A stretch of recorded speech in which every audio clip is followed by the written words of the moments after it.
السلام علیکم ورحمۃ اللہ وبرکاتہ۔ اج دا ساڈا موضوع ہے وضو تو بعد جڑی دعا پڑھتے ہیں اس دے فضیلت کی ہے اور وہ ثابت بھی ہے کہ نہیں ثابت، اس دے بارے گل ہو سی اور کوشش کرساں انشاءاللہ اس تے جڑا بھی مسئلہ سیکھاں اس تے عمل کرساں۔ اور گل ہونی بھی ہے وضو تو بعد جڑی دعا ہے، وضو تو بعد دی دعا حضرت عمر رضی اللہ تعالیٰ عنہ تو ثابت ہے، اور اس سنن ابن ماجہ اور جامعہ ترمیزی شریف یہ روایت ہوں صحیح حدیث دے مطابق۔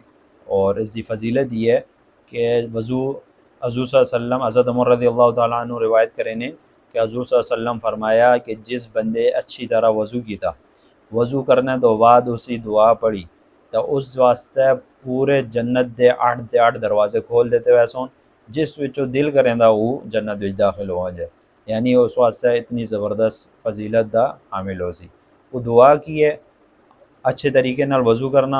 وضو تو بعد دو طریقے ہیں، دو مختلف روایت ہوں۔ ایک روایت وچ یہ ہے کہ آسمان کی طرف ویکھ کے تساں دعا کر پڑھنی ہے، اور دوسری روایت وچ یہ ہے کہ عام جن دعا پڑھ دے اور وضو تو بعد دعا کی ہے پہلا جڑا دوسرا کلمہ اشہد ان لا الہ الا اللہ واشہد ان محمدا عبدہ ورسولہ، اس تو بعد دعا ہے اللہم اجعلنی من التوابین واجعلنی من المتطہرین۔ یہ دعا ہے، اس دی دعا دی فضیلت حدیث تو ثابت ہے کہ یہ جڑا دعا پڑھ سی وضو تو بعد اس واسطے جنت دے 8 دروازے کھول دیتے ہوئے سن۔